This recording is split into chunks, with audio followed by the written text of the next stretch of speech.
Algo que estaba reflexionando y que estaba escuchando de personas que estudian esto es que estamos hambrientos, estamos en una sociedad que está hambrienta de algo real en medio de todo lo falso que estamos envueltos. Ya sea afuera, en las calles, en las pláticas que escuchamos, en redes sociales, estamos en medio de mucha falsedad, de muchas cosas que no son ciertas y que mucho tiempo las compramos esas ideas de cosas que nos iban a llenar, que nos iban a hacer felices, que nos iban a hacer plenos, y nos dimos cuenta que no era así. ¿Cuántos se han vuelto tristes y decepcionados de que la vida no era como nos la pintaron? No era cierto que las cosas son como eran, tanto en lo económico, en lo laboral, en lo familiar. Y algunos han logrado cosas materiales, pero también se han dado cuenta que el celular nuevo, el carro nuevo, la casa nueva, el matrimonio no ha llenado el vacío que había en su corazón. Algo que no mencioné en los mensajes pasados, pero que cuando estaba estudiando este mensaje también lo había reflexionado. Todas estas cosas nos dan felicidad unos pequeños instantes, un momento, puede ser un día, una semana, un mes, no sé cuánto tiempo nos den felicidad, aparente gozo, aparente plenitud, pero finalmente no llenan el vacío que hay en nuestro corazón. Los teólogos llaman a este vacío el vacío destinado para Dios, que no puede ser lleno con nada más. Y nuestro ejemplo de persona que no vivió en estas apariencias, en esta búsqueda que no llena nada, es Jesús. Jesús nos enseñó que esto no llena nada. Por eso Jesús vivió sin posesiones. Nunca en la Biblia vas a encontrar que Jesús era dueño de casas, palacios, de muchas posesiones, caballos último modelo. No era lo que tenía Jesús. Incluso algo que no nos puede completar es una pareja, un matrimonio. Por eso Jesús no se casó. Esto lo sabía Salomón. En Eclesiastés 3:11 dice: sin embargo, Dios lo hizo todo hermoso para el momento apropiado. Él sembró la eternidad en el corazón humano, pero aún así el ser humano no puede comprender todo el alcance de lo que Dios ha hecho desde el principio hasta el fin. Dios en nosotros creó en nuestro corazón ese anhelo, ese vacío, algo dentro de nosotros sabe que hay algo más que solamente estas cosas pasajeras y terrenales. Nuestro corazón está hecho y sabe de una existencia de algo eterno, y lo anhelamos con todo nuestro corazón. Aún las personas que no son cristianos saben dentro de lo muy profundo de su ser que hay algo eterno, hay algo más que lo pasajero. En Juan 10:10 dice: el propósito del ladrón es robar y matar y destruir. Mi propósito es darles una vida plena y abundante. Jesús promete una vida plena, una vida verdaderamente plena y abundante para ti y para mí. Y no solo la prometió, cuando vino Jesús a la tierra, nos vino y nos enseñó cómo es que nosotros podemos vivir una vida que verdaderamente valga la pena, una vida significativa, que sea plena y que sea abundante. Pero entonces, ¿cómo podemos vivir en una verdadera plenitud? Pues me voy a basar en la mejor prédica de toda la historia. La mejor explicación de todos estos principios, con el mejor predicador que he escuchado en toda mi vida y que va a existir. Y la dijo Jesús en una prédica, en un mensaje, en una explicación que todos la conocemos como el Sermón del Monte, donde Jesús habla principios básicos de cómo vivir una vida plena y abundante. La puedes encontrar en Mateo capítulo 5, capítulo 6 y capítulo 7. Son 3 capítulos que resumen este mensaje, esta explicación de Jesús ante miles de personas. Te voy a hacer un pequeño resumen de lo que habla Mateo en el capítulo 5, y el día de hoy nos vamos a centrar en Mateo capítulo 6. Pero para que tengas un contexto de cómo empieza ese mensaje, esa prédica de Jesucristo en capítulo 5. Primero Jesús enseña las promesas que Dios tiene para nosotros. Esas tal vez has escuchado, se le llaman las bienaventuranzas. Y son promesas que Dios tiene para ti y para mí. Y tal vez nos vamos a identificar más con unas o con otras dependiendo de la etapa de nuestra vida. Pero Jesús le promete a aquellas personas que están heridas en su corazón, que están tristes, que están cansados, que están agobiados, que Dios les dará descanso. Tal vez hay algunos que han sufrido injusticias. Tal vez algunos son perseguidos y les dice que Dios les dará paz y les dará justicia. Tal vez algunos son menospreciados. Dice que van a ser los más honrados en el reino de los cielos. Tal vez hay algunos que no tienen muchas posesiones, apenas tienen para comer, y Dios dice que serán saciados. ¿Quieres ver todas las promesas que tiene Dios para ti y para mí? Puedes ir a Mateo capítulo 5, en los primeros versículos están esas promesas para todos nosotros.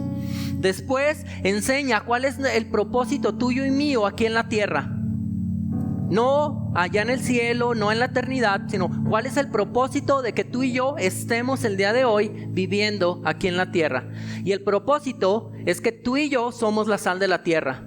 Tú y yo somos los encargados de compartir el amor y la verdad de Dios a las personas en este tiempo, en esta época. Por eso estamos tú y yo vivos, y ese es nuestro propósito. Tú y yo somos la sal de la tierra. El capítulo 5 termina hablando de situaciones específicas, donde Jesús en estas situaciones específicas enseña a actuar de manera totalmente contraria a lo que enseñaba la cultura y a las leyes del pueblo hebreo.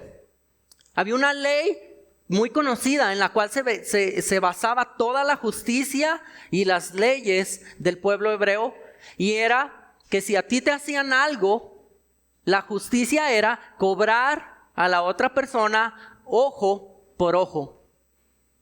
Pero vino Jesús y enseñó algo totalmente diferente, totalmente contrario a lo que se enseñaba en ese tiempo. Y yo creo que hasta lo que se enseña en la actualidad, lo que entendemos nosotros como justicia. ¿Qué decía Jesús? Si te dan una bofetada, tú ponles la otra mejilla, no la otra bofetada, la otra mejilla. Pero era algo totalmente contrario a lo que se creía, a lo que se entendía como justicia. ¿Qué más enseñó? Decía, no solamente ama a tus amigos, ama a tus enemigos. Y con eso termina el capítulo 5, la primera parte de las 3 partes en la que está dividida las enseñanzas de Jesús en este Sermón del Monte. El día de hoy vamos a centrarnos en el capítulo 6, porque en el capítulo 6 Jesús habla de cómo vivir una vida verdaderamente significativa. Cómo vivir una vida que nos llene de realmente plenitud. Una vida abundante. Y para eso nos da 3 disciplinas espirituales con las cuales nosotros tenemos que vivir diariamente.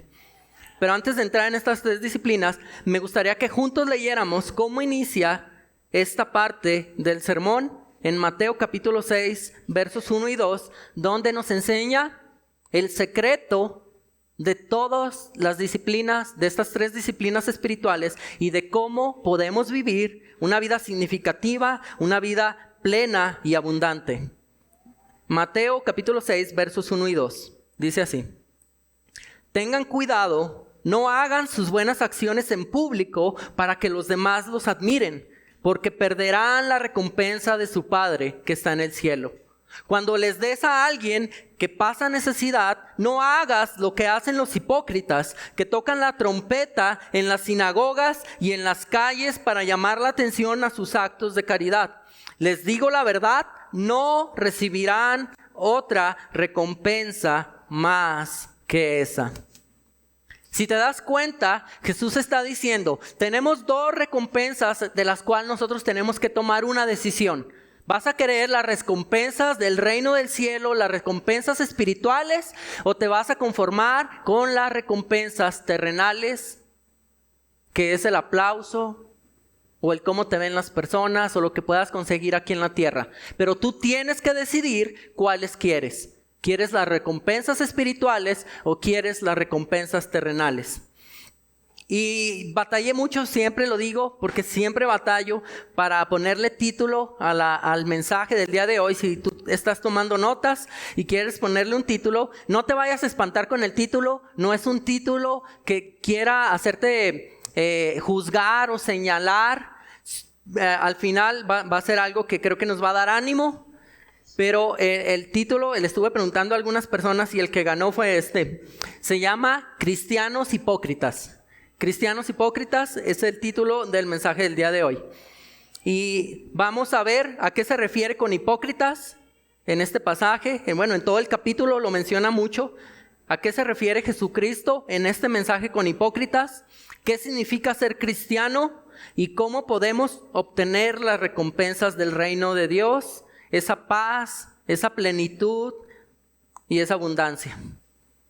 Te invito a que ores junto conmigo para que Dios nos guíe en esta enseñanza. Señor, te damos gracias porque el día de hoy tú nos has dado el privilegio de venir y estudiar tu palabra, Señor. Te pedimos que seas tú quien hable a nuestros corazones, Señor. Que seas tú quien guíe todas las palabras que salen de mi boca, Padre. Y que abras nuestra mente, nuestro corazón, Señor, para que podamos ser realmente transformados, Señor. Y podamos vivir de una manera totalmente entregada a ti, Señor. No queremos ser unos hipócritas, queremos ser totalmente honestos y transparentes contigo, Padre. En el nombre de Cristo Jesús. Amén.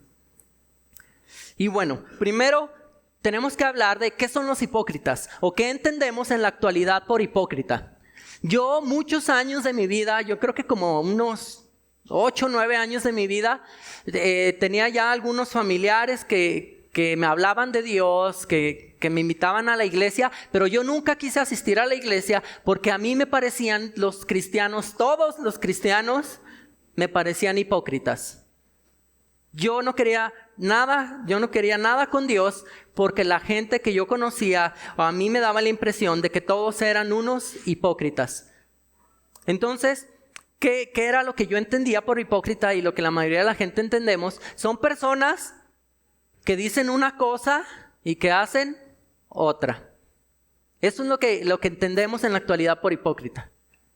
Y para mí, todos los cristianos se me hacían muy hipócritas.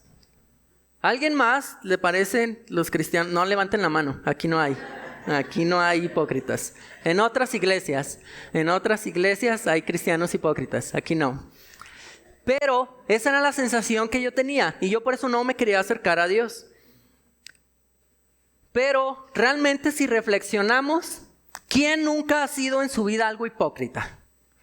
¿Quién cumple exactamente todo lo que dice, todas las palabras al pie de la letra, tal cual los dice, así actúa en toda su vida, cuando está en privado?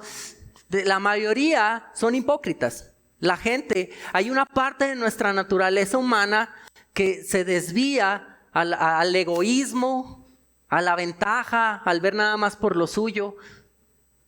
¿Y por qué? Estando reflexionando en esto, yo me estaba preguntando, ¿por qué yo en especial lo tenía enfocado a los cristianos? Y ahora que estoy del otro lado y que me toca predicar y que me toca que me escuchen, creo que es muy sencilla la explicación. Lo que pasa es que nosotros predicamos acerca de Jesucristo.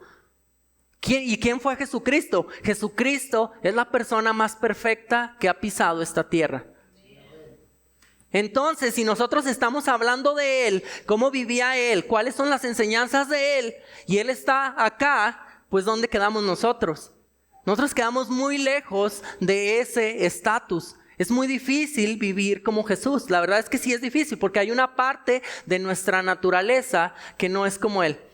Y en esta parte quisiera hacerte reflexionar un poquito en quién era Jesús y lo que significa y el estándar que tiene para ti y para mí. Y esta pequeña reflexión, esta enseñanza, la escuché hace 2 semanas en el grupo de Safe. Una chica de 18, 19 años nos la compartió en el grupo y la verdad tocó mi corazón. Me hizo reflexionar realmente lo que hizo Jesús y la importancia que tiene para nosotros en mi vida, en nuestra vida. Y fue la siguiente. A ver, reflexionemos. Jesús es Dios. No podemos nunca separar a Jesús Padre, Jesús Hijo y Jesús Espíritu Santo.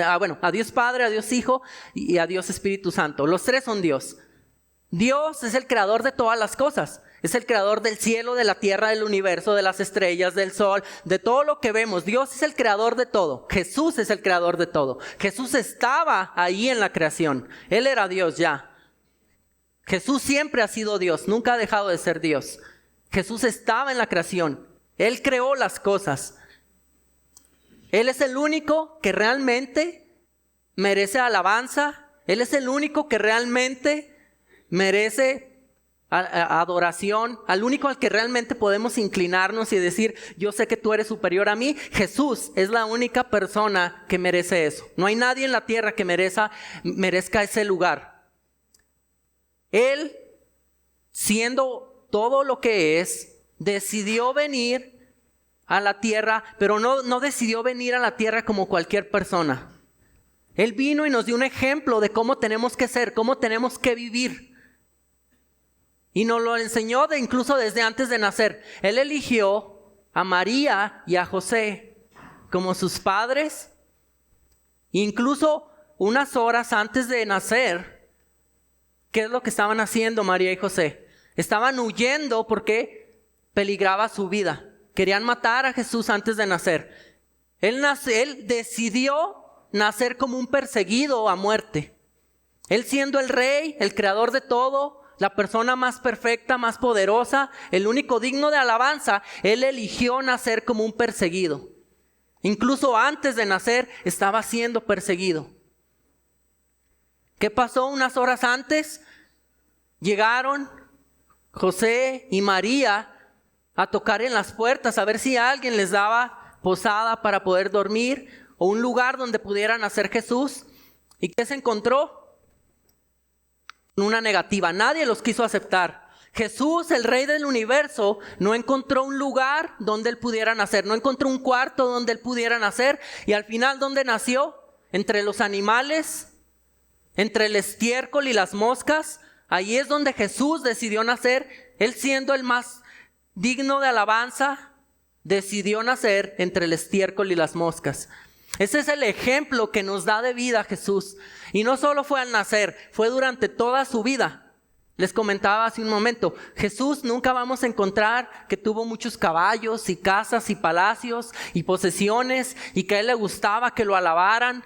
Al contrario, Él fue muy humilde, nunca tuvo nada, nunca tuvo una casa, nunca tuvo posesiones y le sirvió a todas las personas que podía, les ayudaba a las personas, era muy generoso, era alguien que estaba al servicio de las personas. Ese es el ejemplo de vida para ti y para mí. Y eso es lo que significa ser cristiano, es ser seguidores, imitadores de Jesucristo en su forma de ser y de actuar y de vivir. Ser cristiano no es venir los domingos a escuchar una prédica y cantar unas canciones. Ser cristiano significa que vamos a vivir como imitadores de Jesucristo todos los días de nuestra vida, en todo momento. Y a esto es a lo que se refiere Jesús cuando está diciendo que no sean hipócritas. Porque tenemos que ver el contexto y el idioma en el que se escribió este pasaje de la Biblia.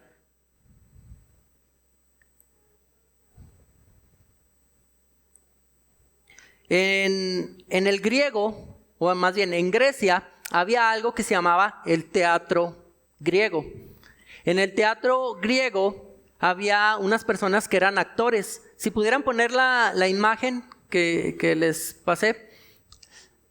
a estos actores del teatro griego, ellos actuaban con unas máscaras que las traían siempre en una mano. Esta es una escultura de Grecia donde está representado un actor del teatro griego trágico. Entonces, a estas personas se les llamaba hipócrites. Hipócrites eran los actores del teatro griego. Y cuando Jesús está diciendo, no sean como los hipócrites, dice, no sean como los actores, que solamente hacen las cosas para que los vean, pero en realidad no son ellos, están actuando, están fingiendo ser otras personas. De ahí también viene el significado actual de hipócrita, de no seas actor, no finjas tener una máscara, pero viene de este significado. Y a esto es a lo que se refiere Jesús, no sean hipócritas. ¿Y esto qué tiene que ver con una vida de plenitud y de abundancia? Pues nos está diciendo que nosotros tenemos que elegir si vamos a vivir con una máscara fingiendo que somos cristianos o si realmente vamos a vivir como seguidores de Jesús, como imitadores de Jesús. Hay una serie que me gusta mucho que actualmente estoy viendo, se llama Los Elegidos, The Chosen en inglés, y a mí me encanta. Justo la semana pasada empecé a verla de nuevo desde el primer capítulo, se la recomiendo, está muy buena, me gusta mucho, los actores actúan muy bien, toda la escenografía, todo está muy bien cuidado, está hecha con muy buena calidad, la pueden ver en Netflix, en Prime, incluso en la página oficial de manera gratis, búsquenla, Los Elegidos. Pero hay un actor ahí que interpreta a Jesús. Entonces, ¿qué es lo que él hace? Pues él llega a un set de grabación, hay un camerino donde él llega, lo empiezan a maquillar, lo ponen con ropas de la época y él actúa durante unas horas como Jesús, porque él lo está interpretando. Pero después de unas horas, ¿qué dice el director? Corte. El actor, ¿qué hace? Dice, ay, qué bueno, porque aquí ya hace mucho sol, se va a su camerino, se quita la ropa, se cambia, le quitan el maquillaje, agarra su carro y se va a su casa. Y el papel se quedó ahí, en la grabación. Y está diciendo Jesús, no sean como los actores, no finjan nada más frente a las personas. Es la diferencia entre un actor y un seguidor de Jesús. Un seguidor de Jesús, no importa si nadie lo ve, todo el tiempo actúa como Jesús lo haría.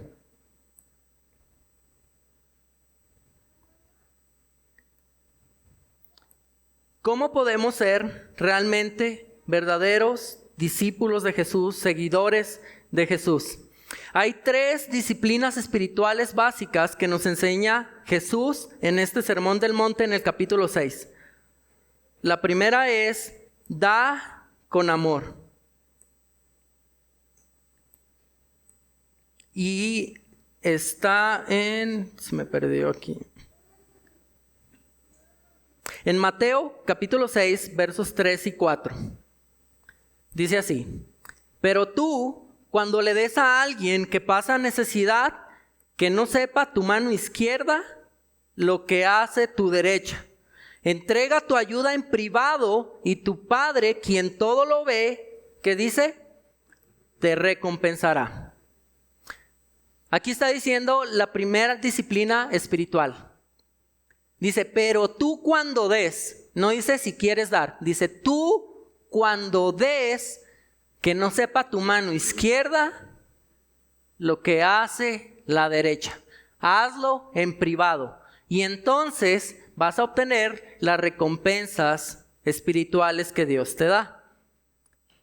Pero si vamos unos versículos atrás, en ese mismo mensaje, en esa misma predicación, en ese mismo sermón, Jesús enseña algo que parece totalmente lo contrario en Mateo capítulo 5. Mateo capítulo 5, versos 14 al 16 dicen así. Ustedes son la luz del mundo. como una ciudad en lo alto de una colina que no puede esconderse. Nadie enciende una lámpara y luego la pone debajo de una canasta. En cambio, la coloca en un lugar alto donde ilumina a todos los que están en la casa. De la misma manera, dejen que sus buenas acciones brillen a la vista de todos, para que todos alaben a su Padre Celestial. Entonces, ¿cuál es? Por una parte parece que nos está diciendo, si vas a ayudar a alguien, que sea en privado, que nadie lo sepa. Es más, escóndete, si va, como las abuelitas cuando te daban dinero, que dicen que no sepa nadie, mijo, y parecía que te estaban pasando droga o no sé qué. Parece que en el capítulo 6 es lo que enseña Jesús. Dice que nadie se dé cuenta de las buenas acciones que hacen. Pero en el capítulo 5, en el mismo día, en el mismo mensaje, Jesús había enseñado, dejen que sus buenas acciones brillen y que todos las vean para que todos alaben a su Padre Celestial. Entonces, ¿cuál es? ¿O nos escondemos o hacemos nuestras buenas acciones para que todos las vean? Yo estaba, pues, ¿qué querrá decir Dios? Y la mera verdad, no llegué mucho yo solo, pero estuve investigando, estuve viendo prédicas, estuve viendo interpretaciones sobre estos pasajes. Y hay una que a mí me encantó y que tiene todo el sentido con la palabra hipócrita y con todo el contexto del mensaje que está explicando Jesucristo. Y fue la siguiente. No sé cuántos de aquí saben manejar, pero yo aprendí a manejar cuando tenía 11 años. Me enseñó mi hermano mayor, él estaba ya como en preparatoria, universidad, y nos enseñó a manejar a mi hermano y a mí al mismo tiempo. Nosotros estábamos en secundaria, yo tenía 11 años, él tenía 13, y yo me acuerdo muchísimo que a mí era un estrés las primeras veces que ya me dijeron, a ver, súbete y tú vas a prender el carro, vas a poner las velocidades y vas a empezar a manejar. Entonces ya me subía yo, checaba como 3 veces que me había puesto bien el cinturón de seguridad y estaba así todo sudando, todo nervioso. Y no sé ustedes cómo aprendieron a manejar, pero mi hermano no era muy bueno enseñando a manejar, era bien enojón. Y entonces a mí me daba mucho miedo, porque yo tenía que estar revisando la presión con la que metía el acelerador y así, porque si le pisaba de más, pues la camioneta empezaba a acelerar. Y ya sentía yo el grito de mi hermano, no, vas muy rápido, que no sé qué, y a veces hasta un manotazo nos daba. Entonces decía, dale más despacio. Y a veces iba así como yo, ya bien despacito, así, dale más rápido, si no, ¿a qué hora vamos a llegar a la casa? Entonces yo estaba ahí viendo qué tanto presionaba el acelerador o no, y revisaba como 3 veces si había metido primera o segunda, quería asegurarme, porque si la dejaba como en medio, de pronto aceleraba y nada más escuchaba, pero no avanzaba. Entonces yo estaba bien concentrado, que las velocidades, veía los espejos cada 20 segundos, estaba viendo para todos lados, y luego si a lo lejos, allá como a 100 metros se veía una camioneta por la calle, yo me paraba y decía, no, mejor me espero a que se vaya, que ya no haya nadie en la calle, y entonces ya le doy, porque no vaya a ser que choque. Pero no solo los carros, o sea, a veces iba y se veía un perro allá enfrente de una casa, el perro hasta dormido estaba así todo, no, es que se va a atravesar y lo voy a atropellar, mejor y si le doy por otro lado donde no venga nadie. Entonces yo estaba bien concentrado de todas las cosas, de mis movimientos, dónde estaban mis manos, mi posición, las manos, los pies. Yo estaba súper concentrado cuando empezaba a manejar. Pero ¿qué pasa? Pues de eso ya tiene como 20 años más o menos. No hagan cuentas.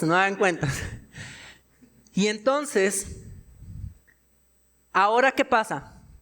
Ahora todos los días manejo de mi trabajo a mi casa. Y a veces entro a las 7, 8 de la mañana y salgo a las 7 de la tarde más o menos. Tengo todo el día ahí en la universidad, salgo cansado y lo que quiero es llegar a mi casa, quitarme los zapatos, descansar un rato. Y sinceramente, muchos de los días ni sé cómo se me borra de mi mente, no lo registro cuando me subo a mi carro y cuando me bajo de mi carro y entro a mi casa.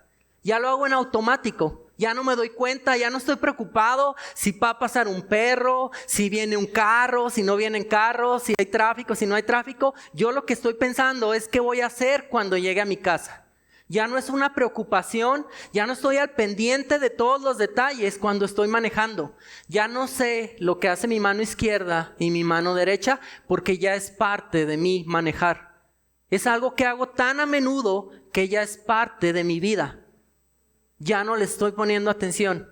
Y me acuerdo la primera vez que realmente ya me prestaron un carro para decir, ahora sí, manéjalo tú solo, ya no en las clases, pero la primera vez que pude manejar yo solo, lo primero que hice fue llegar con mis amigos en la universidad, hasta les pité, ¡hey! Ya me prestaron el carro para venirme a la universidad. Y les estaba yo presumiendo, mírenme. Y quería, yo en mi mente, yo quería que me vieran llegar. Yo quería, es más, llegué hasta poquito tarde para que todos estuvieran ahí cuando yo me estacionara y me vieran que yo estaba manejando. Porque era algo que nunca lo habían visto, nunca me habían visto hacer eso. Pero imagínense qué ridículo que yo cada domingo llegara aquí a la iglesia y me diera como unas 3 vueltas enfrente de la iglesia y empezara a pitar y le dijera a la gente, oigan, ando manejando, mírenme, ya manejo.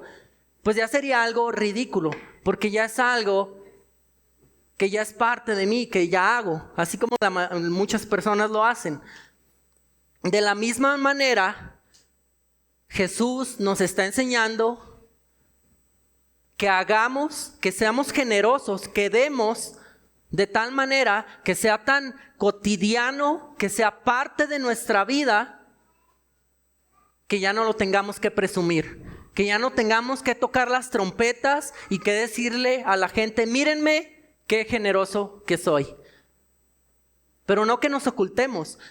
Lo que dice es que sea tan parte de nuestra vida que ya no necesitemos estarlo presumiendo. Que no seamos unos actores que solo lo hacen para levantar la mano y que nos vean, sino que sea tan parte de nuestra vida que ya no nos demos cuenta que lo hacemos. Esa es la primera disciplina espiritual que nos invita a hacer Dios. Dar con amor y que sea tan parte de nosotros que no nos demos cuenta. La segunda disciplina espiritual que nos enseña Jesús es orar con sinceridad. Y viene en Mateo capítulo 6, verso 6. Dice, pero tú cuando ores, apártate a solas, cierra la puerta detrás de ti y ora a tu Padre en privado. Entonces tu Padre, quien todo lo ve, ¿qué dice? Te recompensará. ¿Por qué oramos? Oramos para que la gente nos vea y nos diga, mira cómo se sabe cosas de la Biblia, mira cómo ora, él sí sabe orar. No, oramos porque es el momento en el que platicamos con nuestro Padre Celestial. Y algo que yo batallé mucho tiempo es que a mí se me hacía bien raro eso de estar yo solo y hablando.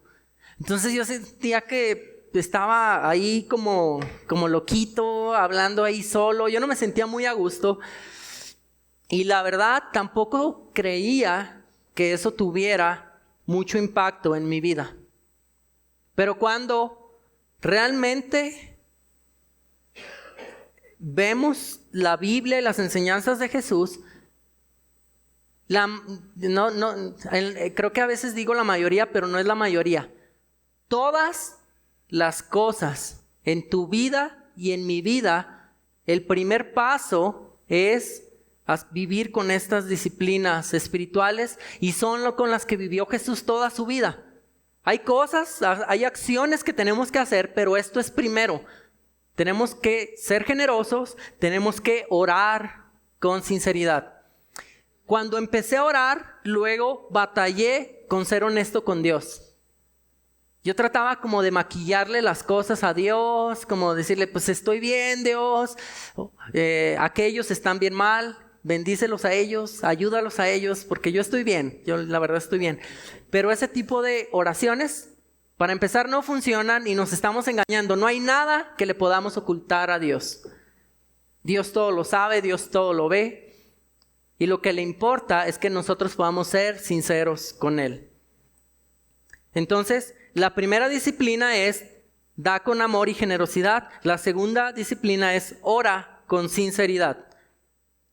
No como un actor, no podemos presentarnos con una máscara delante de Dios No existe eso. No hay nada que le podamos ocultar a Dios. Y la tercera y última es ayunar con humildad. Dice en Mateo capítulo 6, versos 16 al 18, cuando ayunes, que no sea evidente, porque así hacen los hipócritas, pues tratan de tener una apariencia miserable y andan desarreglados para que la gente los admire por sus ayunos. Les digo la verdad, no recibirán otra recompensa más que esa.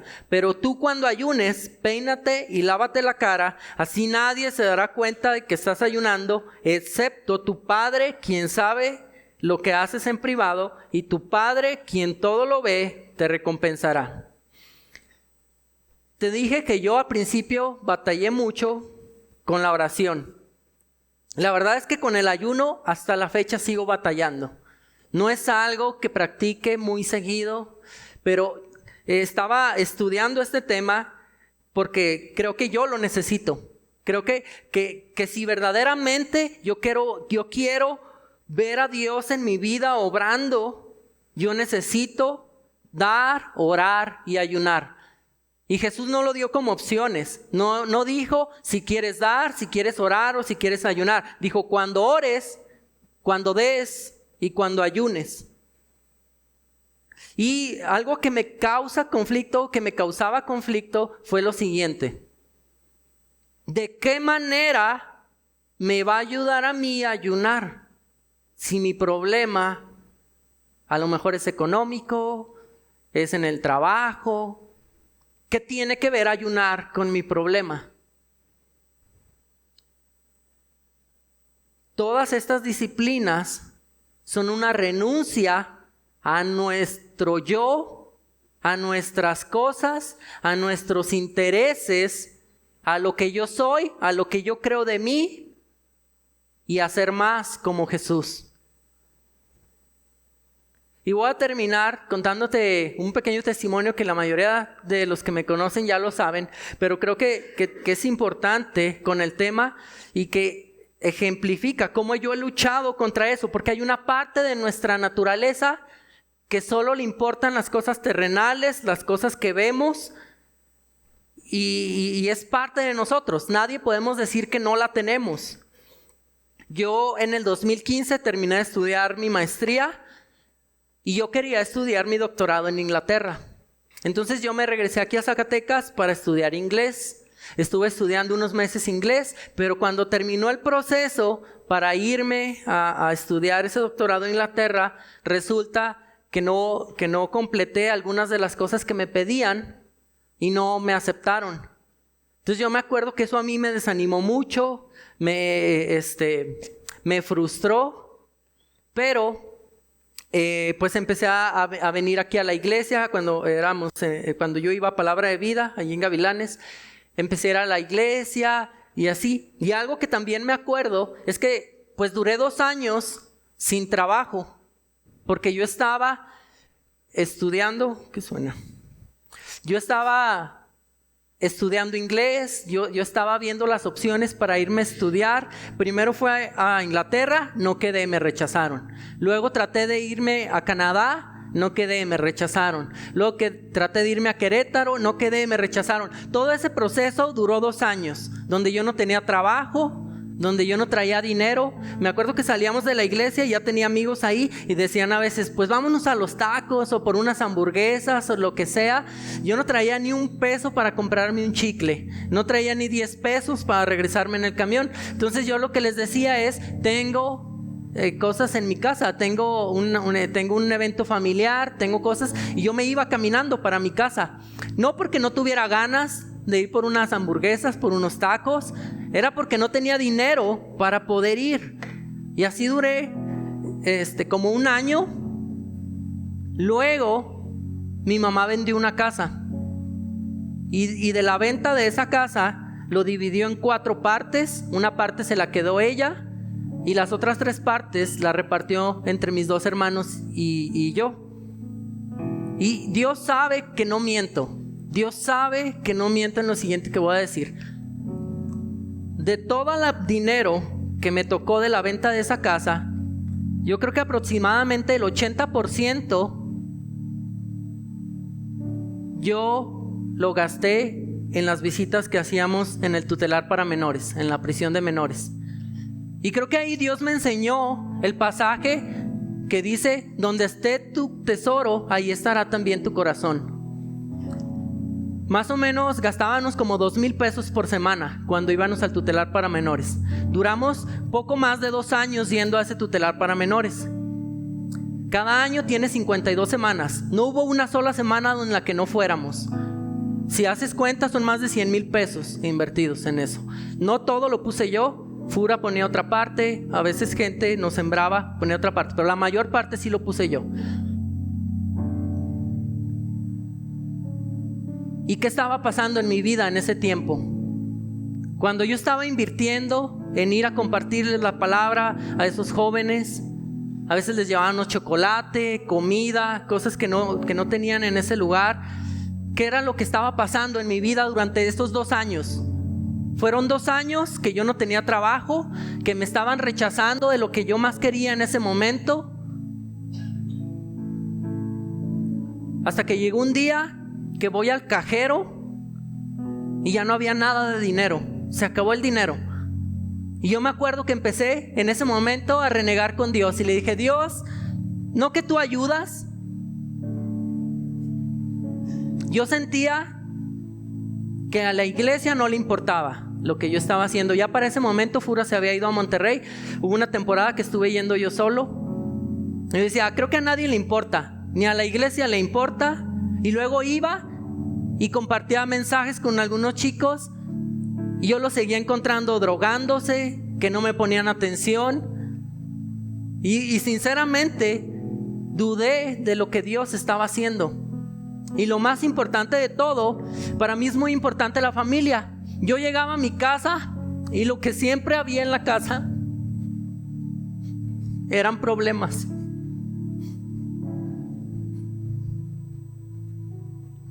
Mi hermano, que está aquí presente, tenía un problema de adicción. No lo quiero dejar mal porque todas las personas se han acercado con él, pero él sabe que no miento. Por más de 10 años, no sé si fueron 14, 15 años,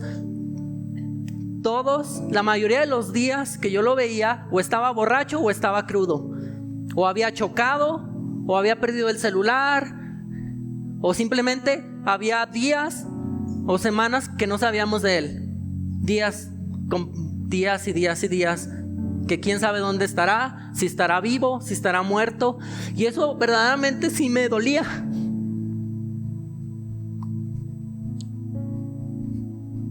Más allá de que no traía dinero, más allá de que me rechazaban de las universidades, más allá de que no me escuchaban los jóvenes que les predicaba de Dios, yo sentía: yo estoy compartiendo de Dios, estoy buscando a Dios y mi propia familia está perdida.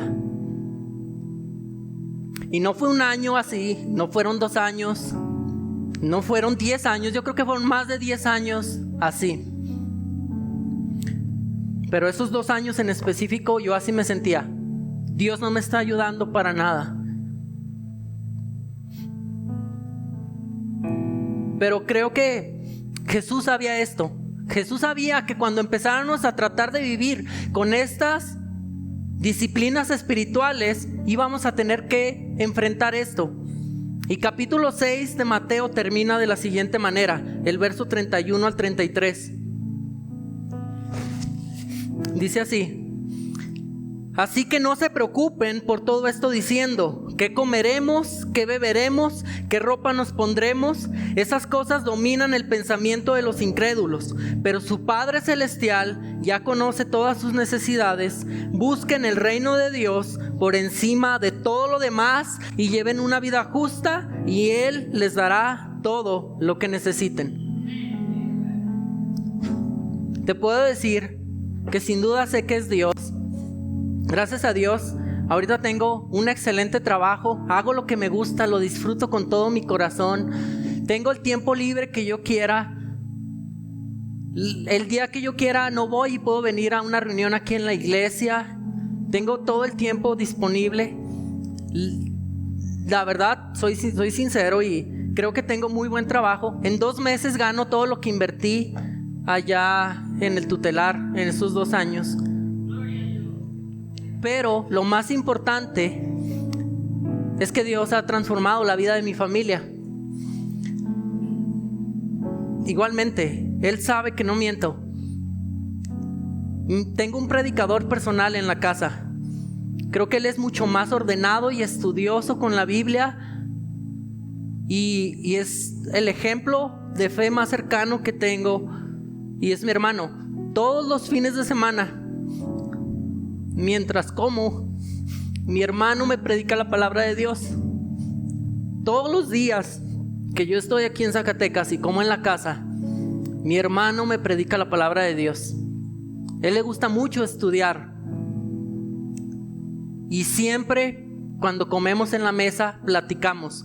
Y todas sus pláticas, yo creo que ya todo el año, son de Dios. Y me habla, me dice, vi esto, entendí esto, o cosas que él comparte en el grupo. Él está predicando a otros jóvenes. Tiene un grupo de conexión, acaba de escribir un libro para Dios. Yo creo que próximamente lo van a escuchar, o algunos van a tener la oportunidad de leerlo.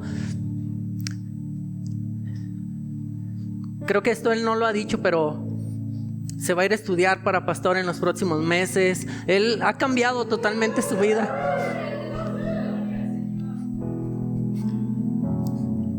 Y en su tiempo yo no veía nada. Yo no veía respuesta de Dios. Pero sé que es verdad cuando dice que busquen el reino de Dios por encima de todo lo demás, lleven una vida justa y Él les dará todo lo que necesiten. Y termino leyéndote Romanos 8:28. Dice, y sabemos que Dios hace que todas las cosas cooperen para el bien de quienes lo aman y son llamados según el propósito que Él tiene para ellos. ¿Sabes cuál es el propósito de tu vida y de mi vida? Ser como Jesús.